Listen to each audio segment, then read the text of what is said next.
नमस्कार। कार्यक्रम सीधा कुरा जनतासँग हेर्नको निमित्त न्यूज 24 टेलिभिजन हेरेर बसिरहनुभएका र इन्टरनेटको माध्यमबाट विश्वभर हामीलाई हेरेर बसिरहनुभएका सम्पूर्ण दर्शक महानुभावलाई हार्दिक स्वागत गर्दछु।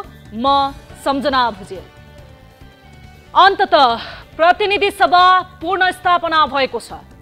देशले केही समयदेखि भोग्दै आएको छटपटीको पनि अन्त्य भएको छ। गत पुस 5 गते प्रतिनिधि सभाको विघटन भएपछि अब के हुन्छ भन्ने अन्योलले सम्भवतः सबैलाई पिरोलेको अवस्थामा यो अन्योलको पट्टाक्षेप पनि भएको छ। सर्वोच्च अदालतले मंगलबार आफ्नो फैसला सुनाउँदै प्रतिनिधि सभा विघटन बदर मात्र गरेन, 13 दिन भित्र प्रतिनिधि सभाको बैठक बोलाउन समेत आदेश दिएको छ। कुरा यतिमा मात्र टुङ्गिएन, प्रधानमन्त्रीलाई प्रतिनिधि सभा विघटनको अधिकार नभएको व्याख्या पनि सर्वोच्चले गरिदिएको छ। फैसला लगतै मुलुक क्रिया प्रतिक्रियामा डुबेको छ। कतै दीपावली सुरु भएको छ भने कतै रुवाबासी। सरकार रक्षात्मक अवस्थामा पुग्दा प्रतिपक्षहरूमा खुसियालीको लहर छाएको छ।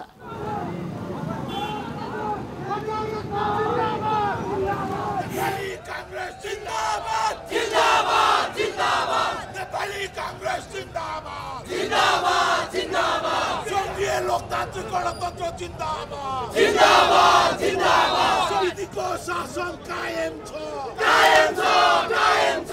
विधिको शासन कायम छ कायम छ कायम छ।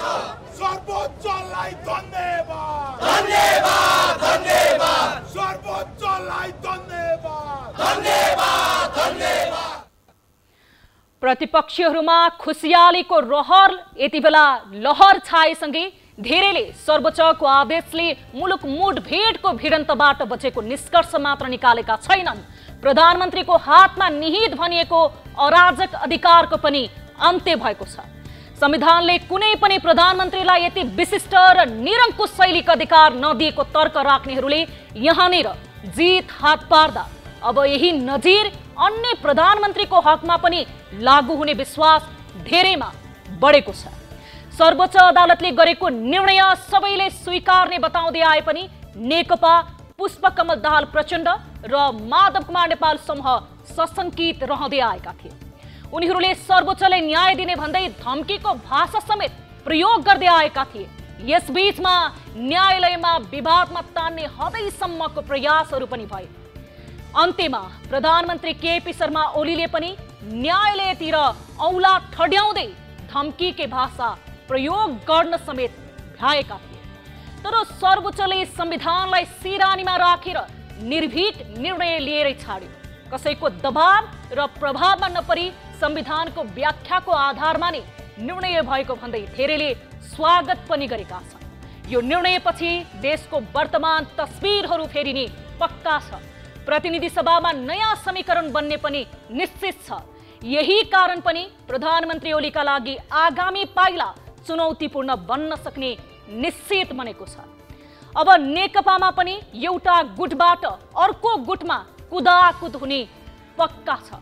सत्ताका माहिर खेलाडी मानिएका प्रधानमन्त्री ओलीलाई संविधानले कोरेका र सुनिश्चित गरेका हरफहरू यति कठोर बन्यो कि आगामी कदमका लागि पनि ओलीले पाइला पाइलामा सोच्नु पर्ने भएको छ। अब प्रधानमन्त्री ओलीको खेल के होला? के सत्ता सहजै छोडेर सर्वोच्चको आदेशको सम्मान गर्लान् या नयाँ रणनीति र सूत्र तयार गरेर लड्नेछन्? फैसला लगतै ओलीको राजीनामाको माग झनै चर्को बन्न थालेको छ। अब प्रतिनिधि सभा नयाँ शक्तिले कब्जा गर्ने सम्भावना बढेको छ।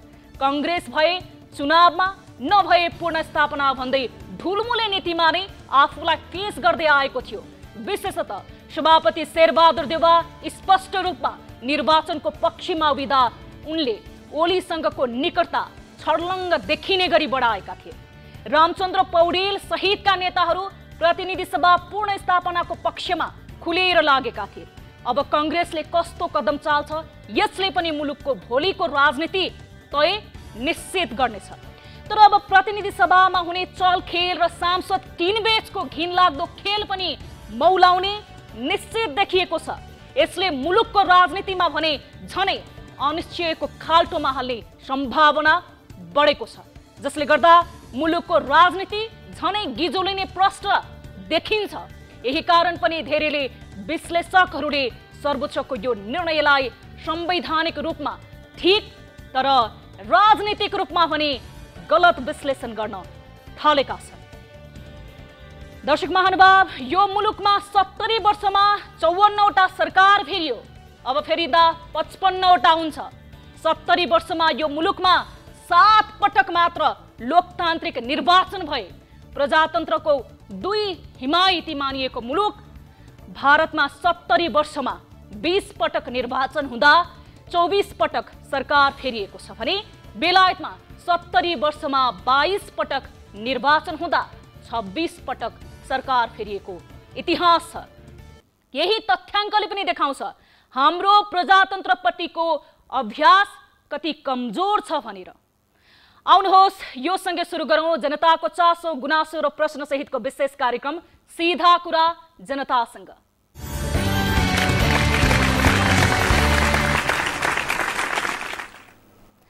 दर्शक महानुभाव, स्वागत छ कार्यक्रम सीधा कुरा जनतासँगको अर्को नयाँ एउटा एपिसोडमा। आज हामीले विविध विषयहरूलाई कार्यक्रममा समावेश गरेका छौँ। खास गरी आज संसद पूर्ण स्थापना भइसके पछाडि एक प्रकारको हर्ष, उल्लास, खुसियाली र सर्वोच्चलाई यति बेला सबैले सम्माननीय सर्वोच्च अदालतले गरेको निर्णयलाई यति बेला ऐतिहासिक निर्णय भएको प्रतिक्रिया दिइरहेका छन् र यसै विषयमा आधारित रहेर हामी आज कार्यक्रमको सुरुवातमै कुराकानी गर्नेछौँ सुशीला कार्की जो पूर्व प्रधान न्यायाधीश हुनुहुनेछ, त्यसैगरी महेश बस्नेत नेकपा ओली समूहका नेता हुनुहुनेछ, उहाँसँग हामी टेलिफोन सम्पर्कमा कुराकानी गर्नेछौँ। त्यसैगरी आजको कार्यक्रममा हामीले काठमाडौँको सहरमा यति बेला जुन अस्पतालहरूलाई प्राइभेट अस्पताल, सुविधा सम्पन्न अस्पताल भनेर चिनिन्छ, ती अस्पतालहरूले बिरामीको र एउटा आफ्ना अस्पतालमा आउने ग्राहकको, सेवाग्राहीको स्वास्थ्यमा कसरी लापरवाही गर्छन्, के जसरी सुविधा सम्पन्न र स्वास्थ्य सेवाको लागि अस्पताल खोलिएको हो त्यही उद्देश्य पूरा गरेका छन्। अस्पतालले भनेको जस्तै स्वास्थ्य सेवामूलक नै रहेको छ, चर्को शुल्क लिएर पनि अस्पतालमा किन लापरवाही हुन्छ भन्ने विषयमा आजको कार्यक्रममा हामीले रिपोर्ट समावेश गरेका छौँ। मेडिसिटी अस्पतालले लापरवाही गरेको यो विशेष रिपोर्ट आजको कार्यक्रममा रहेको छ। त्यसैगरी पछिल्लो समय युवाहरूमा खास गरी बाइक स्टन्ट गर्ने जुन खेल अत्यधिक रुचाइएको अथवा त्यो जोखिमपूर्ण खेल प्रति युवाहरूको मोह बढ्दो छ र एक युवा बाइक स्टन्ट गर्ने बेलामा उहाँको बाइक आफूले कन्ट्रोल गर्न नसकेको कारणले गर्दाखेरि उहाँ मृत्युको मुखमा पुग्नु भएको छ। यो रिपोर्ट पनि आजको कार्यक्रममा समावेश गर्नेछौँ भने यसअगाडि हामीले कार्यक्रममा समावेश गरेका थियौँ र प्राथमिकताका साथ फलो गरेको रिपोर्ट रहेको छ जुन मानबहादुर राई प्रवक्ता जिल्ला प्रहरी कार्यालय मोरङका, उहाँसँग पनि हामी कुराकानी गर्नेछौँ। सदीक्षा वास्तोला जसले आफ्नो मृतक दाइको मिसिलमा फाइलमा प्रहरीले अनुसन्धानमा नै लापरवाही गरेको, मिलेमतो गरेको आशंका गरेर आफ्नो दाइको मृत आत्माको शान्तिको कामना गर्दै आफ्नो दाइको जुन अनुसन्धानमा भएको लापरवाहीको लागि यति बेला आवाज उठाइरहेकी छिन्। उनीसँग पनि हामी कुराकानी गर्नेछौँ। प्रहरी पुनः शङ्काको घेरामा यति बेला परेको छ, यो विषय पनि आजको कार्यक्रममा हामी समावेश गर्नेछौँ। यस अलावा तपाईँ दर्शक महानुभावको प्रत्यक्ष टेलिफोन सम्पर्क लिनेछौँ र देश तथा विदेशमा हुनुहुन्छ भने भाइबर मार्फत पनि जोडिनेछौँ। तपाईँहरूको प्रत्यक्ष सहभागिता पनि कार्यक्रमको समय अवधिभर लिनेछौँ। कार्यक्रमको सुरुवात गरौँ गाली र तालीबाट। यसअघि हामीले उठाएको विषय थियो मालपोत कार्यालयहरूमा घुसखोरी नियन्त्रणमा नआउनुको कारण सेवाग्राहीको कमजोरी हो या सरकारी उदासीनता भन्ने प्रश्नमा मत जाहेर गर्नुपर्ने थियो, जसमध्ये 29.38% अर्थात् 448 जनाले तालीमा र 70.62% अर्थात् 1077 जनाले गालीमा मत जाहेर गर्नुभएको छ। आम दर्शकको मतलाई आधार मान्ने हो भने सरकारी उदासीनता नै जिम्मेवार रहेको निष्कर्ष यसअघिको गाली र तालीको मत जुन परिणामबाट निक्लिएको छ। अब आजको विषय सर्वोच्च अदालतको प्रतिनिधि सभा पूर्ण स्थापना गर्न दिएको आदेशलाई कसरी लिनु भएको छ? ठीक भन्नेले तालीमा र ठीक होइन भन्नेले गालीमा आफ्नो मत जाहेर गर्न सक्नुहुनेछ। भोटिङ खुल्ला हुन्छ अबबाट। हाम्रो पात्रोको एपमा गएर गाली र तालीका लागि भोट गर्न सक्नुहुनेछ र तपाईहरूले यदि हाम्रो पात्रो एप डाउनलोड गरेर पनि गाली र तालीमा आफ्नो सार्वजनिक सरोकारको विषय र आम जनचासोको विषयमा मत जाहेर गर्न सक्नुहुनेछ। अब लागौं आजको पहिलो र समसामयिक विषयतर्फ। पुस 5 गते प्रधानमन्त्री केपी शर्मा ओलीको सिफारिसमा राष्ट्रपति विद्यादेवी भण्डारीले प्रतिनिधि सभा विघटन गरेका थिए। शक्ति पृथकीकरणको सिद्धान्तको आधारमा न्यायालयले संविधानको व्याख्या गर्दै प्रतिनिधि सभा पूर्ण स्थापना गरेको छ। कानुनी रूपमा संविधानको व्याख्या गर्ने अधिकार सर्वोच्च अदालतलाई छ, तर त्यसको कार्यान्वयन गर्ने जिम्मा भने कार्यपालिकालाई नै आएको छ। अब इमानदारीता देखाउँदै संसद बोलाएर कार्यपालिकाको आफ्नो दायित्व पूरा गर्नुपर्छ। त्यसपछि राजनीतिक निर्णयका लागि प्रतिनिधि सभाले आफ्नो काम गर्नेछ। यस सम्बन्धी आज संसद पूर्ण स्थापना भइसके पछाडिको क्रिया प्रतिक्रियाको दृश्य कस्तो रह्यो त?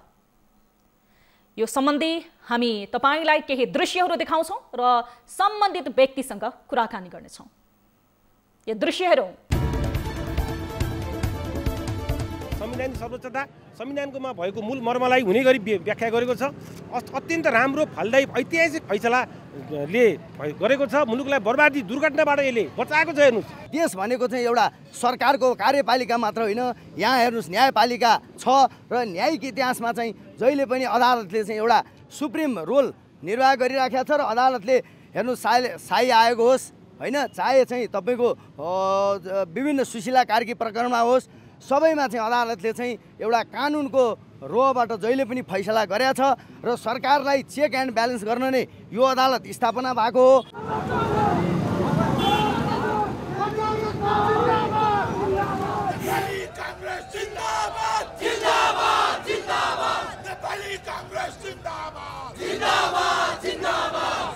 लोकतान्त्रिक गणतन्त्र जिन्दाबाद जिन्दाबाद जिन्दाबाद विधिको शासन कायम छ कायम छ कायम छ विधिको शासन कायम छ कायम छ कायम छ सर्वोच्चलाई धन्यवाद धन्यवाद धन्यवाद सर्वोच्चलाई धन्यवाद धन्यवाद धन्यवाद। दर्शक महानुभाव, अन्ततः संसद पूर्ण स्थापना भएको छ र न्यायालयलाई नजिकबाट चिनेका व्यक्तित्व यति बेला हामीसँग टेलिफोन सम्पर्कमा जोडिनु भएको छ। पूर्व प्रधान न्यायाधीश सुशीला कार्की, हामी उहाँसँग यस विषयमा कुराकानी गर्नेछौँ। कार्कीज्यू, स्वागत छ यहाँलाई कार्यक्रम सीधा कुरा जनतासँगमा। नमस्कार। अब सर्वोच्च अदालतले गरेको निर्णय तपाईहरूको पूर्ण स्थापना अभियान अन्तर्गत नै भयो, होइन? हामीले त्यस्तो एउटा कुरा चाहिँ के भन्छु भने हाम्रो अभियान त केही पनि थिएन। हामीले अभियान भनेर हामीले केही त्यस्तो सञ्चालन त गरेनौँ होइन। हाम्रो के अभियान हुन्छ र हामीले चाहिँ संविधानको व्याख्यासम्म गरे हौ। अब यो निर्णय नजिरको रूपमा अब सबै प्रधानमन्त्रीहरूको हकमा लागू हुने हो। यो अब सबैलाई सबै बेलामा लागू हुन्छ। अहिलेको संविधानमा जुन 2072 सालको नयाँ संविधान छ नि, त्यो संविधानको धारा 76 मा भएको जुन व्यवस्था छ, यो संविधान रहेसम्म र यो प्रोभिजन रहेसम्म चाहिँ यो व्याख्या चाहिँ कायम हुन्छ। अब संसदीय सर्वोच्चता स्थापित भएको हो मुलुकमा वा संविधानको सर्वोच्चता कायम भएको हो। तपाईँ एक पूर्व प्रधान न्यायाधीश, न्यायालयलाई नजिकबाट चिन्नु भएको छ, न्यायको धेरै कुरामा तपाईँ ज्ञाता हुनुहुन्छ। यस आधारमा मैले प्रश्न गरेँ। ल, कुरो के आयो भनेदेखि यस्तो हाम्रो जस्तो एउटा के भनेदेखि लोकतान्त्रिक व्यवस्था भएको मुलुकमा, संसदीय व्यवस्था भएको मुलुकमा संविधानको चाहिँ सर्वोच्चता हुन्छ र हाम्रो परिपाटी कस्तो हुन्छ भने संविधानको सर्वोच्चता हुन्छ र संविधानको संरक्षण र व्याख्या चाहिँ अदालतले गर्छ। आज त्यही भएको संविधानको प्रावधानको उल्लङ्घन हुँदा अदालतले चाहिँ व्याख्या गर्यो कि यो धारा 76 को चाहिँ आधारमा चाहिँ प्रधानमन्त्रीलाई संसद विघटन गर्ने हाम्रो अहिले 2072 को संविधानमा अधिकार छैन भनेर चाहिँ व्याख्या गर्यो। त्यो अदालतले गर्न पाउने पनि हो र संविधानको बारेमा चाहिँ मानिसले के भनिरहेका थिए भनेदेखि यो 2072 सालको संविधान चाहिँ जुन प्रावधानलाई मिचेर ओली सरकारले चाहिँ यो जुन विघटन गराएको थियो त्यो उहाँले चाहिँ मेरो अधिकार त भनेर जुन विघटन गराएर चाहिँ एउटा अपव्याख्या भएको थियो त्यो व्याख्या चाहिँ सही छैन भनेर अदालतले बोल्यो र उहाँले विघटन गरेकोलाई चाहिँ बदर गरिदियो। हजुर, जस्तो अब संसदीय अभ्यासमा प्रधानमन्त्री कार्यकारी हुनु अथवा संसद विघटनको अधिकार प्रधानमन्त्रीमै हुनुपर्ने विश्वव्यापी मान्यता पनि रहेको भनिन्छ। यस्तो हुँदा नेपालको संविधानमै त्रुटि भन्न मिल्छ कि मिल्दैन? यस्तो छ, के छ भने म तपाईलाई बताउँछु। हरेक मुलुकको आफ्नो आफ्नो किसिमको संविधान छ। अब भारतको जस्तै सिस्टम हामी कहाँ हो भन्ने पनि आफ्नो मौलिकता हुन्छ। भारतको आफ्नो मौलिकता छ, हाम्रो आफ्नो मौलिकता छ।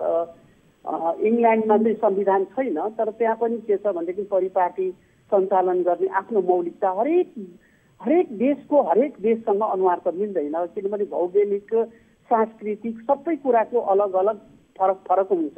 त्यसै भएको हुनाले संविधानमा एउटा के भने लोकतन्त्र भएका मुलुकहरूको बिचमा पनि संविधानको अनुहारहरू कतिपय कुराहरूमा फरक छ। हामी कहाँ एउटा के भयो भने कस्तो कल्चर डेभलपमेन्ट भयो, यो 2047 सालमा को चाहिँ संविधानको धारा 53ले चाहिँ प्रधानमन्त्रीलाई दिएको थियो अधिकार संसद विघटन गर्ने। अब त्यो विघटन चाहिँ कस्तो हो भने तपाईँले 51मा पनि भयो, 52मा पनि भयो, 53, 54तिर पनि पत्र लेखियो, सूर्यबहादुरजीले पनि विघटन गर्न जानुभयो। अनि त्यसपछि गिरिजाबाबुले पनि विघटन, शेरबहादुरजीले जो आयो विघटन। त्यसो भएको हुनाले ल यो विघटनको सिस्टम यो धारा 53 चाहिँ 2047 सालको संविधानले दिएको हल्का भयो, यसलाई यसरी गरौँ र प्रधानमन्त्रीलाई चाहिँ यो अधिकार चाहिँ एकदम खुला रूपबाट नदिउँ भनेर चाहिँ धारा 76 को व्यवस्था गरेको। अनि त्यो हाम्रो आफ्नो परिस्थिति अनुसारको चाहिँ धारा 76 को प्रावधान भएको हुनाले अनि यहाँ प्रधानमन्त्रीले के गरिदिनु भयो भन्दाखेरि ओलीजीले चाहिँ के गर्नुभयो भन्दाखेरि होइन मैले चाहिँ अन्तर्राष्ट्रिय परिपाटी हो त्यसैले मैले विघटन गर्न पाउँछु भन्ने चाहिँ उहाँले भन्नुभयो। तर अदालतले के भन्नु भने तिमी पाउँदैनौ, किनभने हाम्रो आफ्नो संविधानमा के लेखिएको छ भने धारा 76ले चाहिँ तिमीलाई त्यो अधिकार चाहिँ छैन भनेर आज त्यही बोलिएको। अब तपाईँ आफैले पनि बताउनु भएको छ प्रधान न्यायाधीश को हैसियतमा तपाईँ रहँदाखेरि न्यायालयलाई चिन्दा त्यसअघि पनि कानुनकै वकालत गरिरहँदाखेरि विश्वव्यापी मान्यतालाई हेरेर जस्तो अब प्रधानमन्त्री केपी शर्मा ओलीले सरकारमा रहँदा आफ्नै पार्टीले कुनै पनि काम गर्न नदिएको, त्यसै कारणले गर्दाखेरि ताजा जनादेशमा जाउँ न त भनेर चाहिँ संसद विघटन गरेको भनेर उहाँले बताउनु भएको थियो। यसमा चाहिँ के बताउनुहुन्छ तपाईँ? कुरा के आयो भने नि संविधानले पार्टीको झगडालाई चिन्दैन। कुनै पनि धारा, कुनै पनि दफाले चाहिँ कुनै पनि दफा संविधानको कुनै पनि दफा कुनै पनि प्रावधानमा पार्टीको झगडाको बारेमा चाहिँ संविधानले चाहिँ व्याख्या गर्दैन। संविधानले व्याख्या कहाँ गर्छ भनेदेखि संसदबाट सरकार, हाम्रो नेपालको चाहिँ स्पेसली 2072 सालको संविधानको धारा 76ले चाहिँ यो के वास्तवमा के भने संसदबाट कुनै पनि सरकार चाहिँ गठन हुन सकेन भने त्यो अवस्थामा मात्रै एउटा अल्पमतको एउटा चाहिँ सरकारको प्रधानमन्त्रीले गएर अब यहाँ संसदबाट कुनै सरकारै बन्दैन, अर्को ताजा जनादेशमा गएर चाहिँ हामी नयाँ सरकार गठन गरौँ भन्ने मात्रै प्रावधान छ हामीका।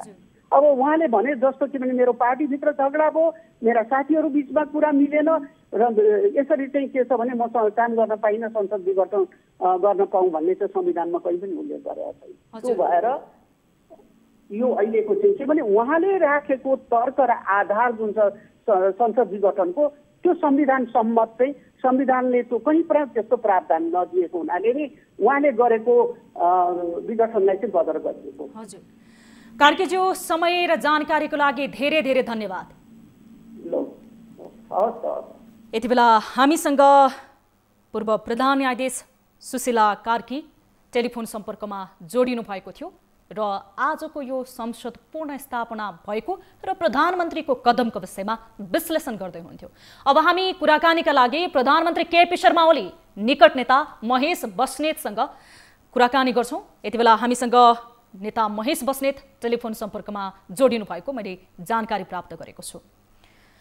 बस्नेतज्यू, स्वागत छ यहाँलाई कार्यक्रम सीधा कुरा जनतासँगमा। हजुर, धन्यवाद। अब आज सम्माननीय सर्वोच्च अदालतले धेरैले विश्लेषण पनि गरेका छन्, ऐतिहासिक निर्णय गर्यो। अब कसरी लिनुभएको छ तपाईले? अब तपाईहरूको कदम कस्तो हुनेछ? प्रधानमन्त्री ओलीले केही दिन अघि अनुकूलको फैसला नआए आन्दोलन गर्ने चेतावनी पनि दिनुभएको थियो।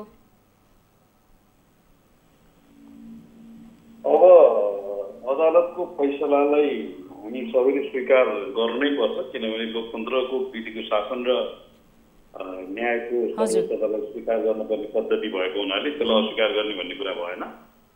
अब हामी जसले मुलुकलाई निर्वाचनको प्रक्रियाबाट नयाँ म्यान्डेट लिएर राजनीतिक अस्थिरताभित्र र राजनीतिक विकृति विसङ्गति यो राजनीतिभित्र नघुसोस् भन्ने कुरामा सचेत हुँदै निर्वाचनको नयाँ म्यान्डेटतर्फ हामी जान खोजिरहेका थियौँ। हजुर, प्रधानमन्त्रीले त्यही कुरालाई अगाडि बढाउन खोज्नु भएको थियो। अब हाम्रो अपेक्षाभन्दा फरक ढङ्गले फैसला आएको छ।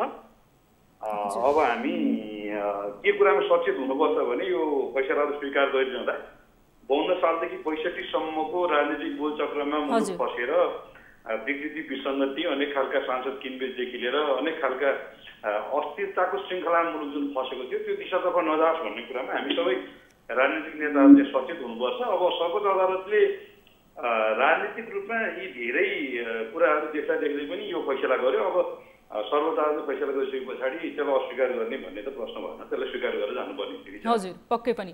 अब संसद अधिवेशन बोलाएपछि स्वाभाविक रूपमा प्रधानमन्त्री केपी शर्मा ओली विरुद्ध अविश्वासको प्रस्ताव पनि जाला।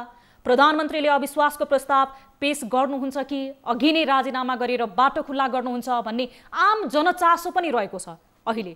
यसलाई चाहिँ तपाईँ प्रधानमन्त्री ओली निकट भएको हैसियतले समग्र कस्तो कदम हुन सक्ला अथवा सरकारी पक्षको नेकपाको कस्तो धारणा जाला भन्ने पनि चासो रहेको छ, के भन्नुहुन्छ? म त त्यति सजिलै यो प्रक्रिया अगाडि जाला जस्तो लाग्दैन, किनभने अविश्वासको प्रस्ताव ल्याउनको लागि पनि धेरै तयारी गर्नुपर्ने हुन्छ र वर्तमान सरकारको विरुद्ध बहुमत पुर्याउनु पर्ने स्थिति हुन्छ। मलाई लाग्छ आजको फैसलाको स्वागत गर्दै कमरेड माधव नेपालले प्रचण्डलाई प्रधानमन्त्रीको प्रस्ताव गरिसक्नु भएको छ। हामी सुन्दैछौँ रामचन्द्र पौडेललाई पछिल्लो बेला राष्ट्रपतिको आश्वासन दिनुभएको छ, हिजो झलनाथ खनाललाई दिनुभएको थियो। अब रामचन्द्र पौडेललाई राष्ट्रपतिको आश्वासन दिँदा साथ झलनाथ खनाल र शेरबहादुर देउवाको के प्रतिक्रिया हुन्छ र प्रचण्ड कमरेडले प्रधानमन्त्री भन्दा साथै अब शेरबहादुर देउवा जनता समाजवादी पार्टी लगायतका नेताहरूको के प्रतिक्रिया हुन्छ होइन। यसले त के भयो भने यो फैसला पछाडि त प्रत्येक दलहरूमा भुजको आगो जुन लागेको थियो त्यो हरबारी बल्ने स्थिति बनेर अब यो विभाजन नेकपाभित्र मात्र होइन कङ्ग्रेसभित्र जनता समाजवादी पार्टीभित्र पनि जाने स्थिति बनेर वर्तमान सरकारका विरुद्ध अविश्वासको प्रस्ताव दर्ता हुने र त्यसलाई बहुमत पुर्याएर पास गर्ने जुन मिठो मिठो लड्डु खाँदै प्रचण्ड र माधव नेपाल एकअर्कामा लड्डु साटासाट गरिरहनु भएको छ त्यो दिशामा गइसक्यो भन्ने चाहिँ मलाई लाग्दैन, किनभने अब त राजनीतिक गोलचक्करमा फस्यो भन्ने लाग्छ मलाई चाहिँ। समय र जानकारीको लागि धेरै धेरै धन्यवाद बस्नेतज्यू। हस्, धन्यवाद। यति बेला हामीसँग नेकपा ओली पक्षका ओली समूहका नेता महेश बस्नेत टेलिफोन सम्पर्कमा जोडिनु भएको थियो र अब हामी यही विषयमा थप कुराकानी गर्न गइरहेका छौँ। नेकपा प्रचण्ड माधव पक्षका वरिष्ठ नेता झलनाथ खनाल यति बेला हामीसँग टेलिफोन सम्पर्कमा जोडिनु भएको छ। खनालज्यू, स्वागत छ यहाँलाई कार्यक्रम सीधा कुरा जनतासँगमा। धन्यवाद। अब सर्वोच्च अदालतले ऐतिहासिक निर्णय गरेको छ, दीपावली पनि सुरु भएको छ।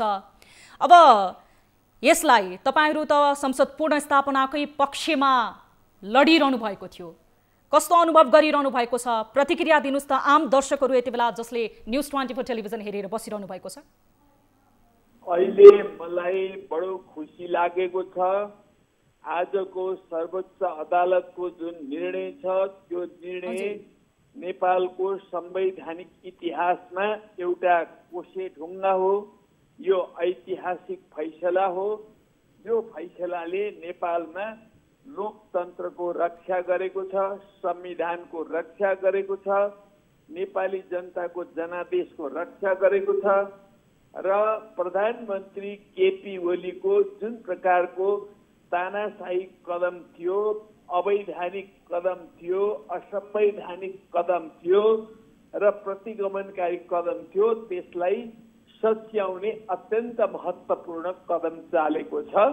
यसकारणले सम्पूर्ण नेपाली जनता अहिले खुसी छन् र आज सर्वोच्च अदालतमा जुन इजलासले यो निर्णय दिएको छ, इजलासका सबै 5 जना न्यायमूर्तिहरूलाई सम्पूर्ण नेपाली जनताले हार्दिक बधाई ज्ञापन गरेका छन्। म पनि हार्दिक बधाई ज्ञापन गर्न चाहन्छु। हजुर खनालज्यू, अहिले हामीले भर्खरै ओली पक्षका नेता महेश बस्नेतसँग पनि कुराकानी गरेका थियौँ। अब ओली पक्षका नेताहरूको अथवा ओली पक्षधारको कुरा सुन्दाखेरि चाहिँ अविश्वासको प्रस्ताव यति बेला लिएर आउन अथवा पारित गर्नलाई बहुमत पुग्छ या पुग्दैन भन्ने तपाईहरूको रह्यो, आम जनमानसको। तर उहाँहरूले अहिले नै अविश्वासको प्रस्ताव दर्ता गर्नको लागि अथवा त्यो पारित गर्नको लागि उहाँहरूको बहुमत पुग्छ जस्तो चाहिँ उहाँहरूलाई विश्वास लागेको छैन। के बताउनुहुन्छ, तपाईहरूसँग त्यो बहुमत छ? अब म सबभन्दा पहिले यो सर्वोच्च अदालतको फैसला पछि प्रधानमन्त्री केपी ओलीको भ्रममा परेर विभिन्न ढङ्गका दिशा दर्गा लागिरहेका सम्पूर्ण साथीहरूलाई म पार्टीमा फर्कन र पार्टीका सही कार्यदिशा, नीति र सिद्धान्तको पक्षमा उभिन, पार्टी एकताका पक्षमा उभिन म हार्दिक आह्वान गर्न चाहन्छु। हाम्रो पार्टी अहिले पनि कानुनी रूपले फुटिसकेको छैन। यो राजनीतिक विवादमा आएको विषय मात्रै हो। त्यसो हुनाले सबैलाई फेरि पार्टीमा फर्केर आउन, आफ्ना गल्ती कमजोरीहरू सच्याउन र पार्टीलाई एकताबद्ध ढङ्गले अगाडि बढाउनुको लागि म आह्वान गर्छु। त्यसरी आउने सबै साथीहरूलाई पार्टीले हार्दिक स्वागत गर्छ। अब यसको अर्थ अहिले ओली पक्षमा भएका नेता प्रधानमन्त्री केपी शर्मा ओलीकै कुरा गरौँ, अब नेकपा फेरि सडक र सदनमा छुट्टिएर बस्दैन, सबै सँगै हुन्छन् भनेर बुझौँ? अब नेकपा अहिलेसम्म फुटेको छैन र फुट्ने अहिलेसम्मका कुनै ऐनहरूले, कानुनहरूले आधार दिएको छैन। ती ऐन र कानुनहरूका आधारमा फुट्ने ताकत, फुटाउने ताकत कसैसँग छँदा पनि छैन र त्यही सिलसिलामा प्रधानमन्त्रीले चालेको कदम पनि असंवैधानिक र गलत साबित भइसक्यो। यस्तो अवस्थामा सम्पूर्ण देशभरिका सारा कार्यकर्ताहरू, जनप्रतिनिधिहरूलाई नयाँ ढङ्गले सोच्न र पार्टीमा एकताबद्ध भएर अगाडि बढ्नुको लागि म चाहिँ हार्दिक आग्रह गर्छु। अब तत्काल हजुरको कुरा बुझ्दाखेरि प्रधानमन्त्री केपी शर्मा ओलीलाई अविश्वासको प्रस्ताव लगिहाल्ने तपाईहरू त्यो पक्षमा हुनुहुन्छ कि हुनुहुन्न? विश्वासको मत रहन्छ प्रधानमन्त्री केपी शर्मा ओलीलाई? हामीले अविश्वासको प्रस्ताव लगिरहनु पर्ने आवश्यकतै म देखिरहेको छैन। सिङ्गो देशले प्रधानमन्त्रीमाथि अविश्वास गरिसक्यो। आजको हाम्रो संविधानले अविश्वास गरिसक्यो। सर्वोच्च अदालतले पनि उहाँका कदम गलत छन्, असंवैधानिक छन् भनेर स्थापित गरिसक्यो। यस्तो अवस्थामा उहाँले नैतिकता, आफूसँग नैतिकताको धरातलमा उभिएर राजीनामा दिनुको विकल्प म देख्दिनँ। हजुर, समय र जानकारीको लागि धेरै धेरै धन्यवाद खनालज्यू। हस्, धन्यवाद तपाईलाई।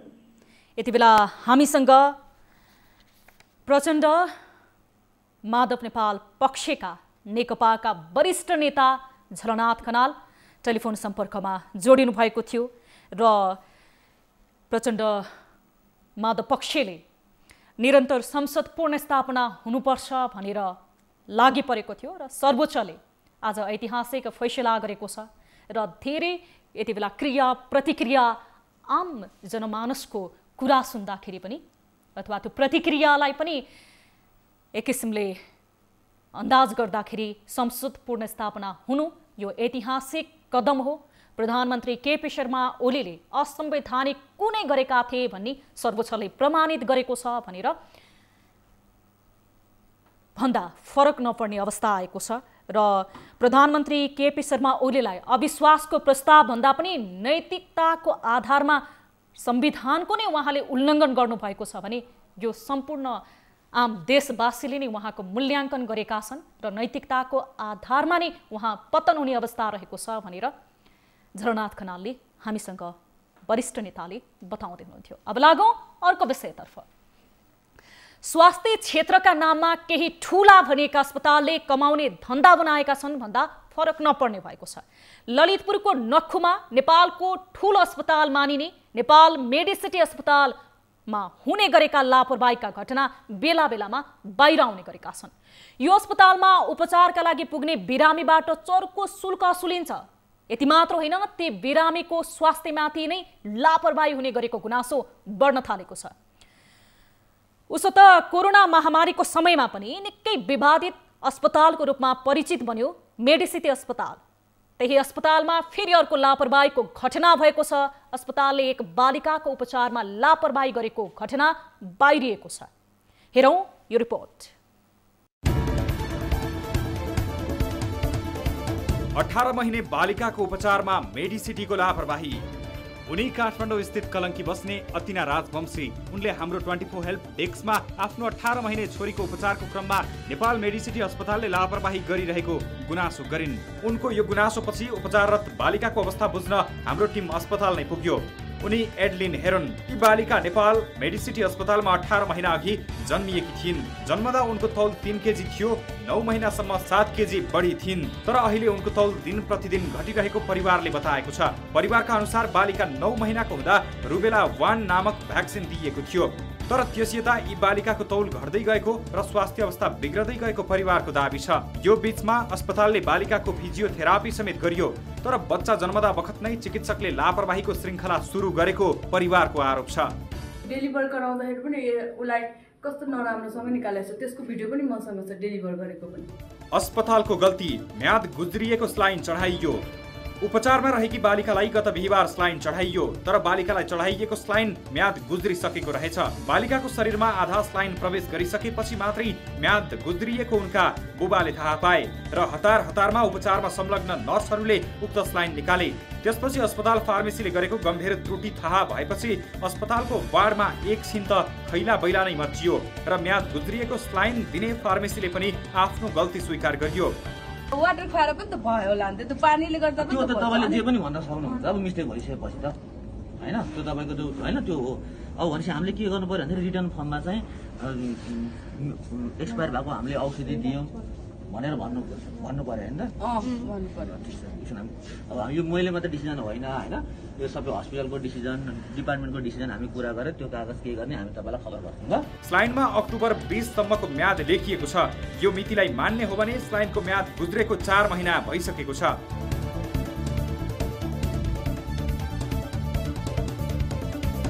उसो त फार्मेसीले 3 महिनामा औषधि निरीक्षण गर्नुपर्ने हो। तर अस्पताल प्रशासन त्यसमा पनि चुकेको देखियो। यो चाहिँ न्युने खोले छैन होइन, यो चाहिँ चढाइसकेको। यही नै चढाएको हो। अर्को त दुईटा पनि चढाउनु त चढाओ, अब एक्सपायर भएको छैन त्यो चाहिँ थाहा भएन, त्यो त अब फालिसकेको छ, त्यो चाहिँ मैले याद गरिनँ। यो चाहिँ नोटिस भएको हो। अस्पतालले रिपोर्ट दिन मानेन। बालिकाको उपचारमा लाखौं खर्च भइसकेको छ, तर अस्पतालले रिपोर्ट समेत देखाउन मान्दैन। परिवारका अनुसार बच्चाको स्वास्थ्य अवस्थामा कुनै सुधार नभए पनि चिकित्सकले भने बच्चालाई डिस्चार्ज गर्न खोजिरहेको छ। तर परिवारले पैसा भन्दा ठुलो बालिकाको स्वास्थ्य हो भन्दै डिस्चार्ज गर्न मानेका छैनन्। यद्यपि अस्पतालले रिपोर्ट देखाउन आनाकानी गर्नुलाई परिवारले शङ्काको रूपमा हेरेको छ। हामीलाई रिपोर्ट देखाउन मान्दैन, यतिकै आएर मुखले भनिदिन्छ जान्छ। आखिर उसको हाई नै रहेछ भनेपछि यतिकै आएर फेक पनि बनाइदिनु हुनसक्छ हामीलाई, के त डिस्चार्ज छिटो गराउनलाई। अब फेक बनाइल्यायो हामीले घर लगाएर फेरि उसलाई बल्झ्यो भने हामीले के गर्ने? मेडिसिटी अस्पताल त एक उदाहरण मात्र हो। नेपालमा यस्ता कैयौं अस्पताल छन् जसले सर्वसाधारणको स्वास्थ्यसँग खेलवाड गरिरहेका छन् र विभिन्न बहाना बनाउँदै उनीहरूलाई लुट्ने क्रम जारी राखेका छन्। साँचो अर्थमा मुलुकमा निजी अस्पतालको ब्रह्मलुट चलिरहेको छ, तर पनि सम्बन्धित निकाय भने मौन छ।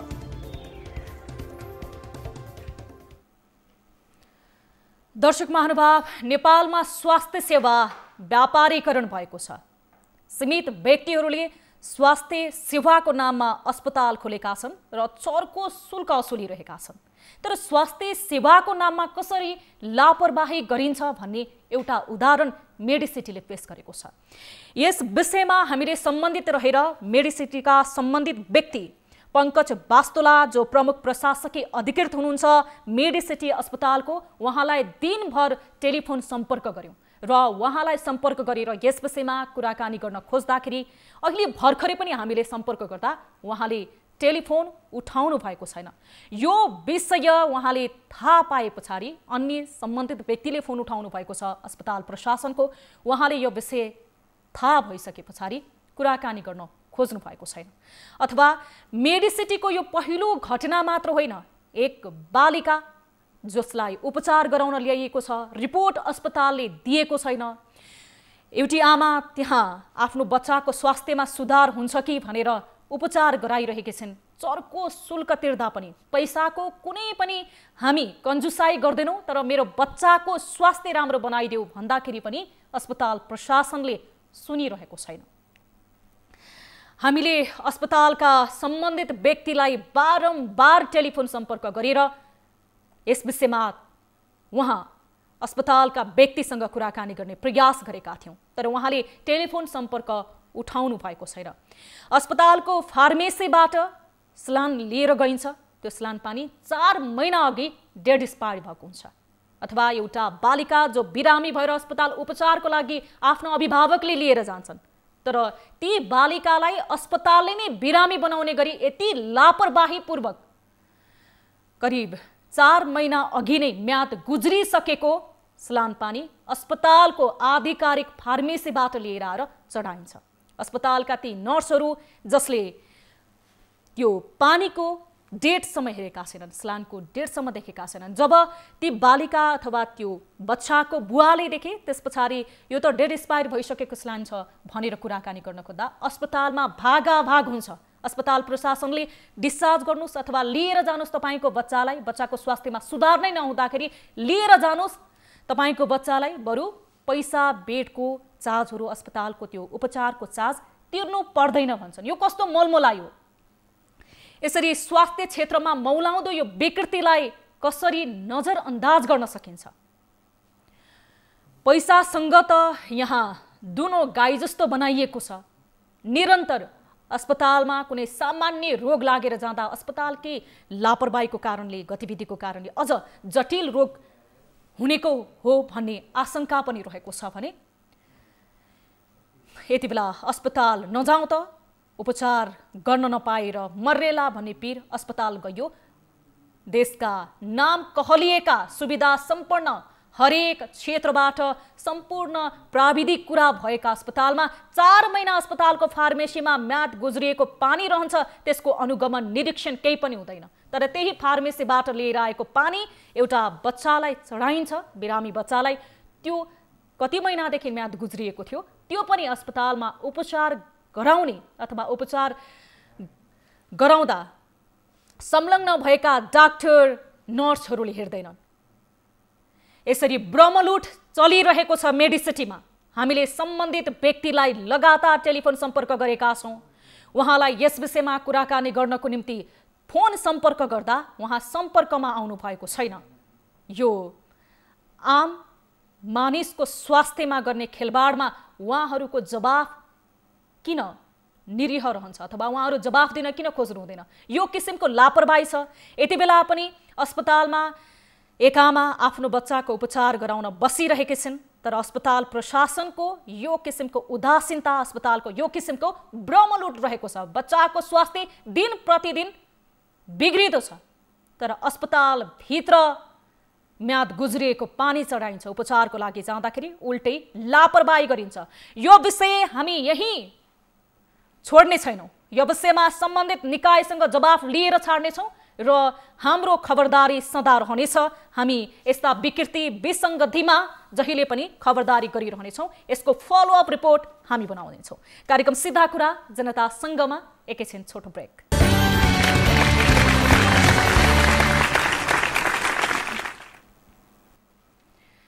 ब्रेकपछि स्वागत छ कार्यक्रम सीधा कुरा जनतासँगमा। आज हामीले विविध विषयहरू समावेश गरेका थियौँ, समसामयिक विषयहरू पनि। अब लागौँ अर्को विषयतर्फ। कसैलाई हलिउड कर्मी टम क्रुजको स्टन्टको नक्कल गर्न मन लाग्छ। कतिपयले बलिउड कर्मी अक्षय कुमारले जस्तै टल्काने मचाउन मन लाग्छ। कतिलाई अझ हाम्रै कलिउड कर्मी निखिल उप्रेतीको देखासेखी गर्न पनि मन लाग्छ आम युवाहरूमा। तर स्टन्ट देखाउन र नक्कल गर्न कति महँगो पर्ने रहेछ भन्ने केही महिना अघि चितवनमा घटेको तर ढिलो सार्वजनिक भएको एउटा घटनाले पुष्टि गरेको छ। मोटरसाइकल स्टन्ट देखाउन खोज्दा चितवन राप्ती नगरपालिकाका विशाल चेपाङले सधैँका लागि धरतीबाट बिदा हुनु परेको छ। तर घटना घटेको 2 महिनासम्म त्यो कहाली लाग्दो घटना किन गुपचुप राखियो? प्रहरी प्रशासनले किन अनुसन्धान बढाउन चाहेन? कसले आयोजना गरेको थियो त्यो स्टन्ट देखाउने कार्यक्रम? सबै मौन छन्, तर विशाल चेपाङको परिवार अझै पनि न्यायको भिख माग्दै प्रहरी प्रशासन थाउन छाडेको छैन। चितवनबाट टिभी जर्नलिस्ट सदर आचार्य र केदार शर्माले तयार पारेको रिपोर्ट हेरौँ।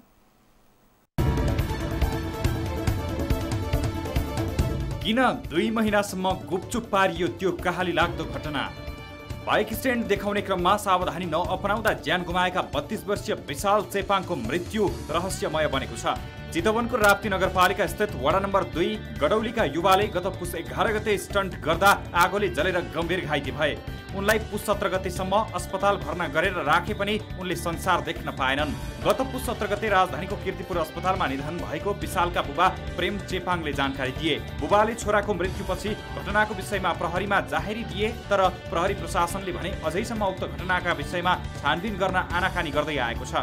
तर सिधा कुरा जनतासँगले पछिल्लो समय यस घटनामा चासो देखाउन थालेपछि भने प्रहरीले 2 महिना पछाडि आएर अनुसन्धानको काम थालेको छ। लामो समयसम्म घटना गुपचुप बनाउनुले भने प्रहरी प्रतिको विश्वास गुम्दै गएको छ।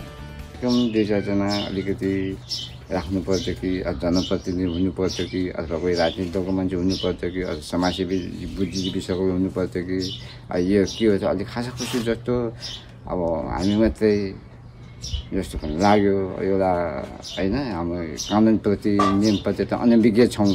यसरी जले विशाल रमिता हेर्न आएकाहरू रमिते मात्र बने। प्रहरीले यस घटनामा चासो देखाए पनि हामीलाई प्राप्त भिडियो फुटेजमा भने एक स्थानीयले आगो लागेको शरीरमाथि मोटरसाइकल चढाएर पार गर्ने स्टन्ट देखाउन खोज्दा मोटरसाइकल चालकले मोटरसाइकल उकाल्न सक्दैनन्। यही कारण उनको शरीरमा आगो जल्दै जान्छ। स्टन्ट हेर्नेहरू पानी पानी भन्दै कराउँछन्, तर पानी कतै भेटिँदैन। कतै छैन पानीको भाडो।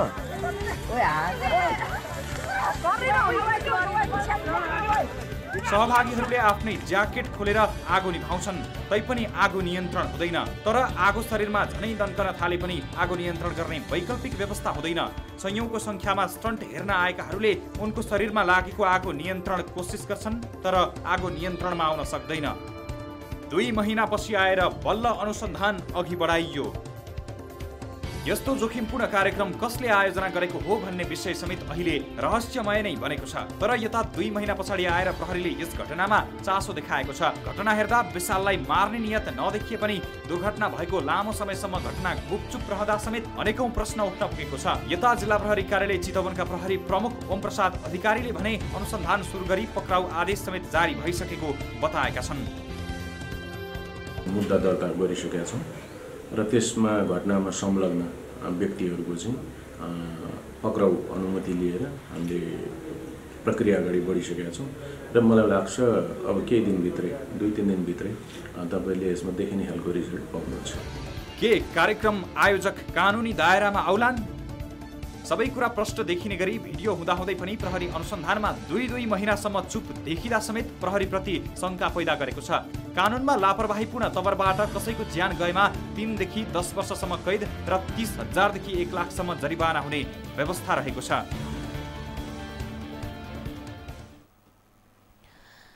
दर्शक महानुभाव, यस विषयमा हामी सम्बन्धित व्यक्तिसँग पनि कुराकानी गर्नेछौँ।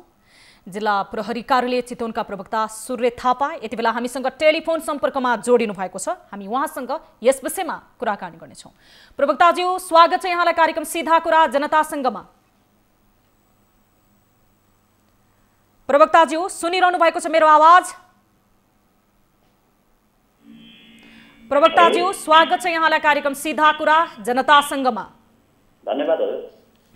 यति बेला हामीले रिपोर्ट प्रसारण गरेका छौँ। यो चितवनमा बाइक स्टन्ट देखाउने क्रममा विशाल चेपानको जसको 2 महिना अगाडि नै यो संसारबाट उहाँ बिदा भइसक्नु भएको रहेछ। तर यो कहाली लाग्दो घटनाको 2 महिनासम्म किन अनुसन्धान गरिएन भन्ने उहाँको परिवारको चासोको विषय भयो। यो घटनाको सम्बन्धमा पहिले सुरुमा चाहिँ हामीले पनि थाहा भएको उहाँको काठमाडौँमा उपचारको क्रममा मृत्यु भइसक्यो भन्ने भइसकेपछि मात्रै र सोसल मिडियाहरूमा पनि त्यो भिडियो क्लिप्सको रूपमा आइसकेपछि हामीलाई जानकारी भएको थियो। परिवारहरूले उहाँहरूले नै पहिले जाहेरी दिन मान्नु भएको थिएन, जाहेरी दिनुभएको थिएन। अनि अस्ति यही महिनाकै 2-3 गतितिर, मैले एक्ज्याक्टली दिनै थाहा भएन, सम्झिन सकेन। 2-3 गतितिर उहाँको जाहेरी काठमाडौँ किर्तिपुर प्रहरी वृत्तमा हो जस्तो लाग्छ, सायद त्यहाँ दिनुभएको थियो। त्यहाँबाट जाहेरी हाम्रो इलाका प्रहरी कार्यालय खैरनीमा आएको थियो। त्यसपछि अहिले त्यो जाहेरी लिएर दर्ता गरेर अनुसन्धानको प्रक्रियामा छ। अब तपाईँले बताउनु भयो पहिला पारिवारिक स्रोतले अथवा अभिभावकले जाहेरी दिन मानेका थिएनन् भनेर, तर पारिवारिक स्रोतको दाबी के छ भन्दाखेरि जाहेरी दिँदै पनि प्रहरीले घटनाको छानबिन गर्न उदासीनता देखाएको आरोप उहाँहरूको छ परिवारको। होइन त्यस्तो होइन, अहिले पनि उहाँले दिएको जाहेरी सायद घरमा घर नजिकै के पात पतिङ्गर जलाउने क्रममा त्यसरी आगो लागेर मृत्यु भएको भन्ने खालको जाहेरीको बेहोरा छ भनेर त्यहाँको प्रहरी निरीक्षकले रिपोर्ट गर्नुभएको थियो हामीलाई जिल्ला प्रहरी कार्यालयमा। जाहेरी नै अहिले पनि उहाँको जाहेरीको बेहोरामा त्यस्तो छ। प्रवक्ताज्यू, जस्तो अब परिवारले अथवा तपाईहरूलाई जाहेरी दिँदाखेरि त्यहाँ घर वरपर पात पतिङ्गरमा आगो लागेको कारणले यो दुर्घटना निम्तियो भन्ने छ भनेर भन्नुभयो। तर सोसल मिडियाको भिडियो हेर्ने हो भने हामीले अहिले भर्खरै रिपोर्ट पनि प्रसारण गर्यौँ, त्यो त बकाइदा बाइक स्टन्ट नै गरेर भएको दुर्घटना हो सर। हो त्यही त। अहिले त्यो जाहेरी पनि अस्ति 2-3 गते मात्रै हामी गाउँमा आइपुगेको। उहाँहरूले हाम्रो यहाँ चितवनको कुनै पनि प्रहरी इकाइहरूमा दिनुभएको थिएन। र त्यही भिडियोलाई आधार बनाएर अहिले हामीले वास्तविक रूपमा घटना कसरी भएको थियो भनेर त्यो अनुसन्धान अहिले गर्दैछौँ। अब यो प्रहरीको लागि पनि अथवा नौलो विषय त नहोला, तर एउटा अनुसन्धान गर्नुपर्ने, अनुगमन गर्नुपर्ने विषय बनेको छ। जस्तो युवाहरूमा पछिल्लो समय बाइक रेस गर्ने, बाइक स्टन्ट गर्ने एक किसिमको जुन युवाहरूको एउटा मन लागेको अथवा जोस छ, यसमा चाहिँ अब कहाँ बाइक स्टन्ट गर्ने, त्यसको अर्गनाइज गर्ने व्यक्ति को, त्यो गर्दाखेरि स्थानीय निकायको, स्थानीय प्रशासनको अनुमति लिनुपर्ने नपर्ने, यो विषयमा यस्ता खालका घटनाहरू तपाईँहरूसँग जोडिन आएका छन् कि छैन? योभन्दा पहिले थिएन। अब यही अहिले मात्रै यो घटना बाहिर आइसकेपछि अब यसरी चाहिँ स्टन्टको रूपमा युवाहरूले अपनाउनु पर्ने पूर्व सावधानीका कुराहरू नअपनाइकन यसरी स्टन्ट गर्दा मान्छेको ज्यानै जान सक्छ भनेर त्यो समेतको कुराहरू आकलन नगरिकन गरेको देखिन्छ। योभन्दा पहिले यस्तो खालको घटनाहरू हाम्रो प्रहरीमा आएको थिएन। अब 2 महिना भयो आफ्नो छोरा विशाल चेपाङलाई गुमाएको त्यो परिवारले। अब यति बेला परिवार न्यायको प्रतीक्षामा छ, अनुसन्धान गरेर कम्तीमा आफ्नो छोरा बितेर गए पनि उसको आत्माले शान्ति पाओस्, आफ्नो मन पनि ढुक्क होस्, यो कारणले चाहिँ हो भनेर। अब परिवारको जुन पारिवारिक स्रोतलाई तपाईँहरूले विश्वास दिलाउनको लागि पनि अब घटनाको अनुसन्धान कहिलेसम्म चाहिँ तपाईँहरू टुङ्ग्याउनुहुन्छ? यो अब जाहेरी दरखास्त आइसकेको छ र अनुसन्धानको प्रक्रिया अगाडि बढिसकेको छ। छिट्टै नै अब घटना के भएको थियो, कसरी भएको थियो भन्दा वास्तविकता जे हुन्छ हामीले अनुसन्धानको क्रममा फेला पार्ने, त्यो वास्तविकता अनुसारको अनुसन्धान गरेर हामीले छिट्टै नै सरकारी वकिल कार्यालय मार्फत अदालतसम्म पुर्याउँछौँ। हस्, समय र जानकारीको लागि धेरै धेरै धन्यवाद प्रवक्ताज्यू। धन्यवाद। यति बेला हामीसँग जिल्ला प्रहरी कार्यालय चितवनका प्रवक्ता सूर्य थापा टेलिफोन सम्पर्कमा जोडिनु भएको थियो। दर्शक महानुभाव, यति बेला टेलिभिजन हेर्दै हुनुहुन्छ भने, तपाईँ अभिभावक हुनुहुन्छ भने आफ्ना छोराछोरीलाई र तपाईँ यति बेला जो युवा साथीहरू न्युज 24 टेलिभिजन हेर्दै हुनुहुन्छ भने तपाईहरूले जुन किसिमका यो देख्दाखेरि एकदमै रोमाञ्चक लाग्ने अथवा खेल्दाखेरि जोखिम मल्दाखेरि पनि एउटा जोस आउने, त्यो युवा जोस आउने खालका यस्ता स्टन्ट, बाइक स्टन्ट जस्ता खेलहरू, बाइक रेस जस्ता खेलहरू खेल्दाखेरि सजग रहनुहोस्, अकालमा मृत्युको मुखमा नजानुहोस् र आफ्नो अमूल्य जीवन एउटा बाइक स्टन्टको लागि नगुमाउनुहोस्। र परिवारले, अभिभावकले पनि आफ्ना छोराछोरीलाई सम्झाइ बुझाइ गर्नको लागि पनि त्यो किसिमको वातावरण बनाउनुहोस्। यस्ता किसिमका रिपोर्ट हामीले फेरि प्रसारण गर्नु नपरोस्। तपाईहरू सचेत रहनुहोस् र सजग रहनुहोस्। अब लागौँ अर्को विषयतर्फ। उर्लाबारीका युवा प्रवीण वास्तोलाको मृत्यु प्रकरणले प्रहरीको अनुसन्धान प्रक्रियालाई पुनः विवादमा तानेको छ। साथीहरूलाई भेट्न जाँदा नफर्किएका प्रवीणको विषयलाई लिएर उनका परिवारजन मात्र नभई उर्लाबारीवासी नै सडकमा उत्रिएका छन्। यही प्रकरणलाई लिएर उर्लाबारी र सोमबार दिनभर अशान्त बन्यो। अनुसन्धानमा प्रहरी ठाउँ ठाउँमा चुकेपछि मृतक प्रवीणका परिवारले न्याय माग्न जिल्ला सरकारी वकिलको कार्यालयसम्म पुगेका छन्। प्रवीणका परिवारले उनको स्वाभाविक मृत्यु नभई हत्या नै भएको दावी गर्दै उर्लाबारी प्रहरी कार्यालयमा किटानी जाहेरी नै दिएका थिए। तर जाहेरीमाथि प्रहरी गम्भीर नभन्दा परिवारले पाइला पाइलामा आशंका गर्ने धेरै ठाउँहरू छन्। यता सरकारी वकिलको कार्यालय मोरङले पनि प्रहरीको मिसिलमा पनि केही त्रुटि देखिएको प्रारम्भिक निष्कर्ष निकालेपछि प्रवीणको परिवारजनको आशंकामा बल मिलेको छ। मोरङबाट हाम्रा टिभी जर्नलिस्ट तारा आचार्यले पठाएको यो फलोअप रिपोर्ट हेरौँ।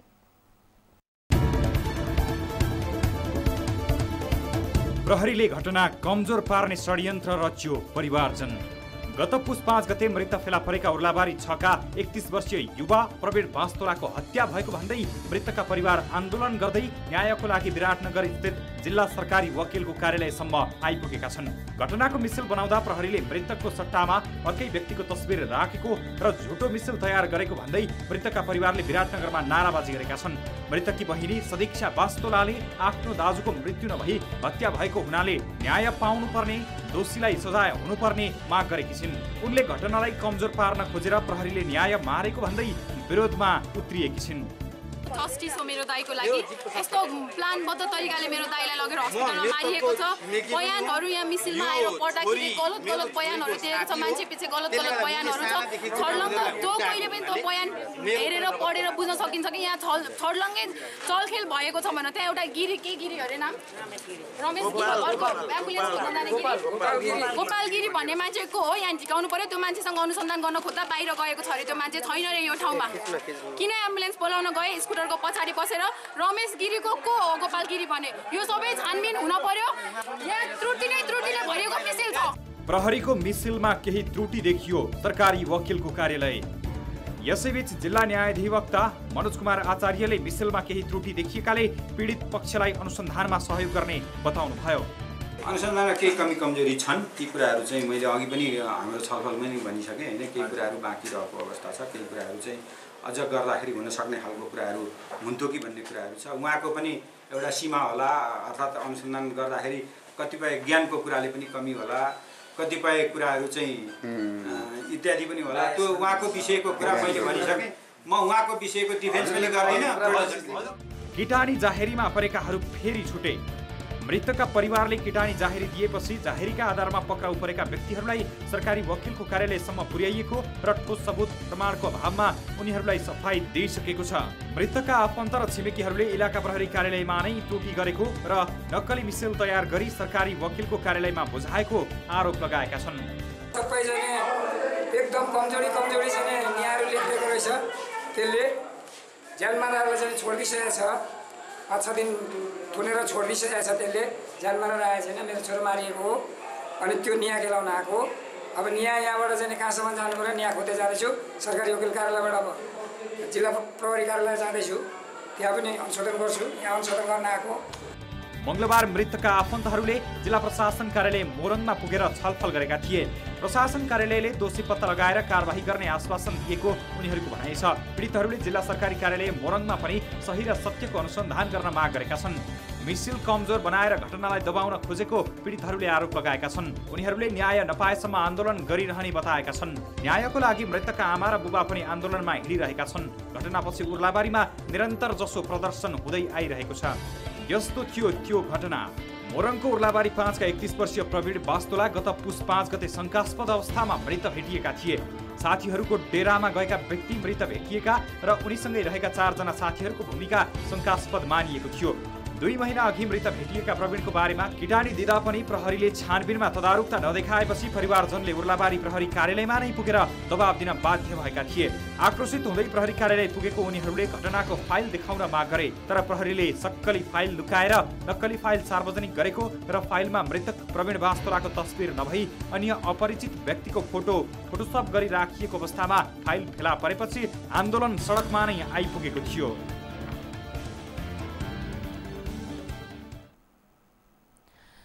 दर्शक महानुभाव, यति बेला हामीसँग यस विषयमा कुराकानी गर्न मृतककी बहिनी जो आफ्नो दाजुको मृत शरीरको र मृत आत्माको चिरशान्तिको कामना गर्दै न्यायको लागि लडिरहेकी छन् सदिच्छा बास्तोला हाम्रो टेलिफोन सम्पर्कमा जोडिनु भएको छ। हामी उहाँसँग कुराकानी गर्नेछौँ। सदिच्छाजी, स्वागत छ यहाँलाई कार्यक्रम सीधा कुरा जनतासँगमा। हजुर, धन्यवाद म्याम। मेरो एकदमै स्वर बसेको छ, मेरो आवाज पनि त्यहाँ आइरहेको छ कि छैन त्यो पनि थाहा छैन मलाई। हजुर, तपाईँको आवाज स्पष्ट आएको छ, तपाईँ बिस्तारै बोल्नुहोला। हामी धेरै समय पनि तपाईँसँग लिने छैनौँ, प्रहरी प्रशासनसँग पनि यस विषयमा कुराकानी गर्नेछौँ। यसअघि पनि हामीले प्राथमिकताका साथ यो विषयलाई उठाएका थियौँ। अब यो घटनाको अनुसन्धानमा शङ्का गर्नुपर्ने कारण तपाईँले कसरी पाउनुभयो?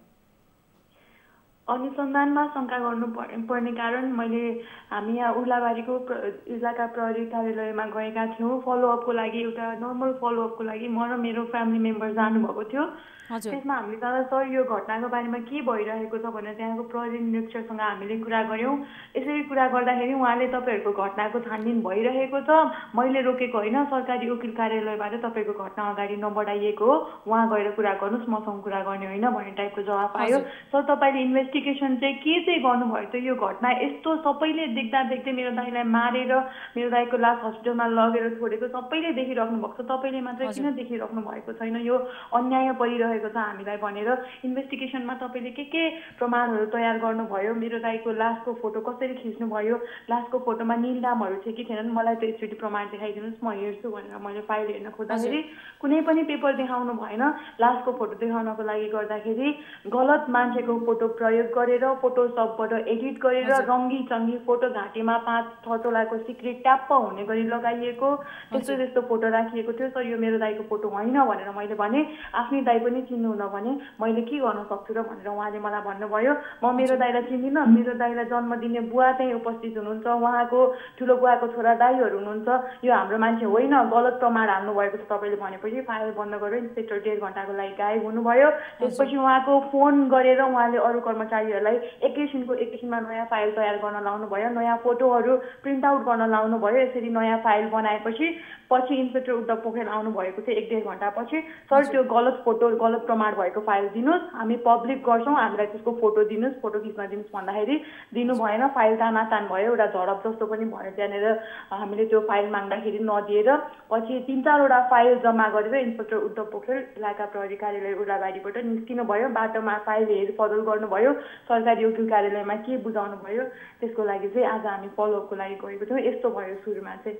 हजुर, अब आज तपाईँ सरकारी वकिलको कार्यालयमा फलोअपको लागि जाँदाखेरि सरकारी वकिलको कार्यालयबाट चाहिँ यो घटनालाई लिएर यो अनुसन्धानलाई लिएर उहाँहरूको प्रतिक्रिया कस्तो पाउनुभयो? सरकारी वकिल कार्यालयमा मनोज आचार्य सर हुनुहुन्थ्यो, उहाँको कक्षमा गयो। मेरो दाइको मृत्युसँग मृत्युको लागि तयार पारिएको मृत्यु विवरण तयार पारिएको मिसिल उहाँ समक्ष पुगेको छ भन्यो।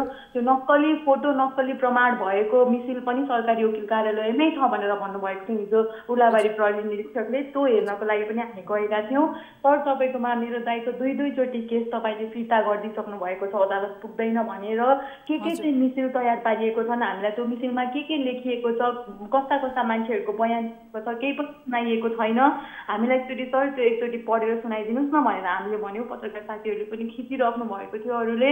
अनि उहाँले मिसिल पल्टाउन थाल्नुभयो। सर फोटो पनि देखाइदिनुहोस् एकचोटि भन्दाखेरि फोटो त्यहाँ चेन्ज भइसकेको छ। यो फाइल तपाईँको कक्षमा कहिले आएको हो सर भन्दाखेरि अस्तिको दिन आएको भन्नुभयो। अस्तिको दिन त्यो दिन ल्याउनु भयो कि जुन दिन हामीले उहाँको गलत प्रमाणहरू भएको हामीले प्रमाणित गर्न खोज्यौँ त्यो दिन फाइल बोकेर निस्किनु भएको थियो। त्यतिखेर फाइल चेन्ज गर्नुभएको छ होइन।